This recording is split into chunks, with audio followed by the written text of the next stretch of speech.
Welcome to The Explainer. So, have you ever wondered how a business can look at a bunch of raw numbers and somehow figure out what to do next? Well, today, we're going to become data analysts for a coffee shop we're calling PieBucks. We're going to take their messy sales records and turn them into a real, actual business insight.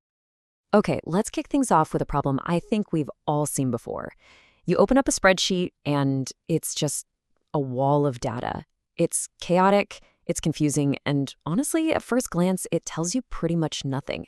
It's all just noise. And here it is, our challenge for today. The raw sales log from PieBucks.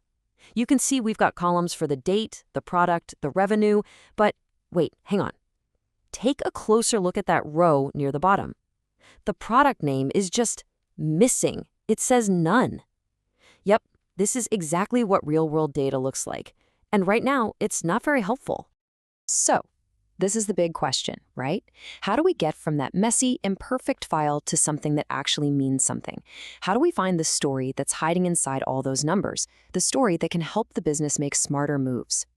We turn it into this, a simple, clean chart that tells you exactly what's going on.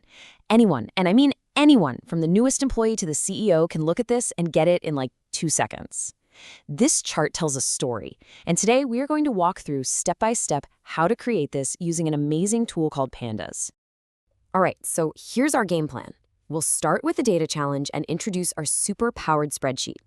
Then we'll get our hands dirty cleaning up the mess, start asking some smarter questions, and then zoom out to see the big picture.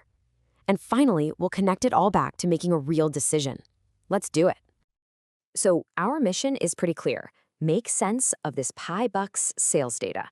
And our secret weapon for this is a library in Python called Pandas.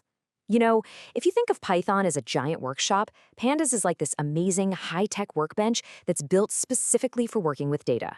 It's what the pros use every single day.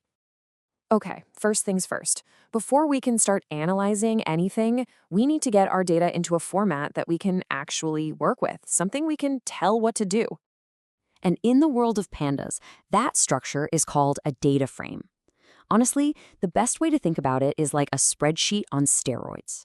Yeah, it's got rows and columns like you're used to, but you can command it to do really complex things on millions of rows of data in the blink of an eye. This data frame is going to be the heart of everything we do next. And here it is. This is our data frame in action.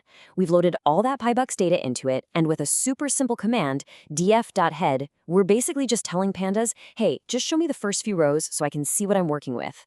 It's like a quick sneak peek to make sure it all loaded in okay. And yep, looks good. Now I'm gonna let you in on a little secret of data analysis. Real-world data is always messy. It's just a fact. It's got missing pieces, it's got errors, so it's time for us to put on our detective hats, find the clues, the problems, and fix them. And after a little bit of detective work, we've confirmed what we saw earlier. We have exactly one sale record where the product name is totally missing. Now, you might think, it's just one row, who cares? But even one little piece of bad data can mess up our entire analysis and lead us to the wrong conclusion. We absolutely have to deal with it.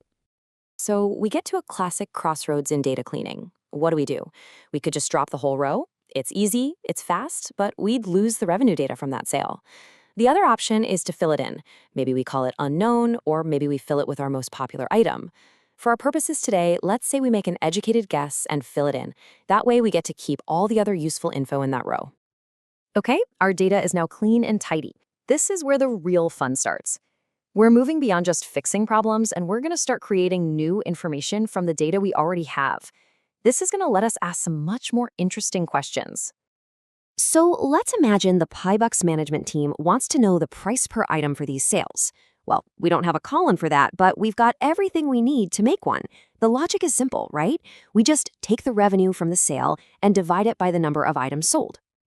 And boom, just like that, with a single line of code, we have a brand new price_cup column in our data frame. See that? Our data set is now richer. It's more valuable than it was a minute ago because we have a whole new angle to look at things from. This is where our super spreadsheet really starts to feel powerful. We can slice and dice this data however we want. We don't have to stare at everything all at once. We can zoom in and focus on just one part of the business that we're curious about. For instance, what if we just want to look at how the stores in the North region are doing? Easy. With one simple command, we can just ask our data frame to filter itself and show us only the sales from the North region. This is so powerful for doing targeted analysis. We've looked at our data, we've cleaned it, we've even filtered it. But now it's time for the main event. This is where we stop looking at individual sales, the trees, and we zoom out to see the whole forest. We're going to get that big picture summary every business needs. So this is what it's all about, using our clean data to answer the big, important questions. And for a coffee shop, you can't get much bigger than this. Which one of our products is making us the most money? And this is where Pandas just feels like magic. We use a function called group by. We basically tell the data frame, hey, group all the sales together by product, and then just add up the revenue for each one. And bam, the answer is instantly totally clear. The latte is crushing it. And here's the visual payoff. We take those numbers from the table and pop them into a simple bar chart. This visual makes the insight impossible to ignore. You don't need to be a data scientist to look at this and know in a split second that the latte is our star player. So let's just take a second and look back at the journey we just took, from a complete mess to a totally clear insight. Think about it. We started with a jumbled raw data file. We loaded it up, cleaned out the errors, created new information, filtered it down to what we needed, and then grouped it all together to find our best product. We literally turned a useless file into a strategic tool that can help the business make real decisions. That is the power of data analysis. So we've answered one huge question. We know lattes are king. But you know what? A good analysis always leads to more questions. Like, which region sells the most lattes? Or what day of the week is our busiest? Now that you've seen the tools, the power is in your hands.